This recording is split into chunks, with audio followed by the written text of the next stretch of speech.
Le verset 27. Il est dit: en est-il qui parle en langue, que deux ou trois au plus parlent, chacun à son tour, et que quelqu'un interprète? En est-il qui parle en langue,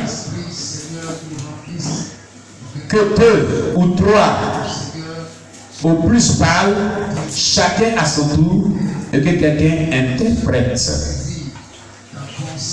Alléluia. Donc le don de parler à langue inconnue doit toujours être suivi par quelqu'un qui interprète. Regardez, on a remarqué que dans plusieurs assemblées, il y a toujours le parler à langue. Mais il n'y a pas de parler à langue sans le don d'interprétation, c'est suivi. Ça est dans l'assemblée.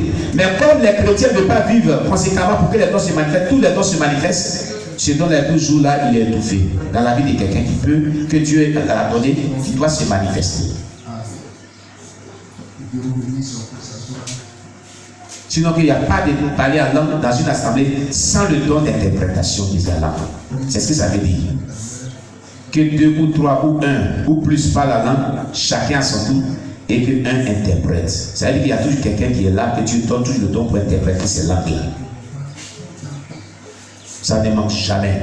Mais comme le corps de Christ ne veut pas marcher de manière générale où ces dons ne se manifestent pas, les gens ne veulent pas marcher comme Dieu le veut. Ce don est dans la vie de moins deux ou trois personnes, hein, mais il est étouffé, il est là. Quand il y a un réel réveil spirituel quelque part, ce don se manifeste toujours aussi. Quand le réveil spirituel a atteint son paroxysme, ce don se manifeste aussi toujours. C'est ce qui s'est passé aussi dans les églises de l'époque. Amen, amen. Amen. Alléluia. Amen. Le don d'interpréter. Après le don de parler à langue. Bon, le don de parler à langue, c'est ce que vous voyez là. Ribabababa, shababababa, rokodoboloso, rakidegedege. Quand vous attendez ces gens de choses dans l'église, c'est de ce nom qu'il est question. Amen. On appelle ça la langue angélique. La langue du ciel. Alléluia. Les gens parlent la langue de cette manière. C'est une langue qui sort de l'ordinaire, qui est inconnue. C'est pourquoi quand il y a le parler à langue, souvent c'est le feu qui descend contre l'ennemi. L'adversaire contre les démons. Il quitte les lieux. Le parler à langue est suivi d'un feu.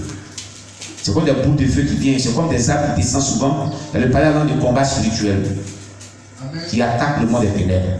Il y a le parler à langue pour la délivrance. Quand le parler à langue vient, quand un homme de Dieu ou bien quelqu'un prie, se prie pour la délivrance, quelqu'un, et puis vraiment il y a le parler à langue qui vient, le démon ne peut plus rester là partir. Il y a plusieurs types de parler à langue. Amen. Il y a le parler à langue de louange. Arrivé à ce moment, tu vas être transporté dans le parler à langue de louange. Tu vas chanter dans les langues. Il y a une forte onction qui descend sur toi. C'est une langue. On chante dans toutes les langues. Ça arrive. Alléluia. Alléluia. Amen. Gloire à Jésus. Amen. Donc, après le ton vocal, disons, de parler à langue, nous avons le don d'interpréter les langues. Une interprétation des messages donnés en d'autres langues. Le don d'interpréter les langues. Une interprétation des messages donnés en d'autres langues. Alléluia. Une interprétation des messages donnés en d'autres langues. Le don d'interpréter les langues. Le don d'interpréter les langues. Une interprétation des messages donnés en d'autres langues. Une interprétation des messages donnés en d'autres langues. Gloire à Jésus-Christ. 1 Corinthiens 14, verset 27. 1 Corinthiens chapitre 14, verset 27. Alléluia. 1 Corinthiens chapitre 14, verset 27. Bien. On dit en un qui parle la langue et que 2 ou 3 au plus parlent, chacun à son tour, et que quelqu'un interprète. Alléluia. C'est de ça que j'ai parlé tout à l'heure. Il n'y a pas de parler la langue sans interpréter la langue. Il y a le don d'interprétation de la langue du ciel, la langue angélique. Alléluia. Ça existe toujours au milieu des gens, mais parce que le réveil spirituel n'est pas un paroxysme très puissant, ce don est rare à se manifester. Très rare. C'est ce qu'on a constaté de manière générale. Mais on voit toujours le parler à langue dans les assemblées, mais le don de parler à langue est très rare qui se manifeste.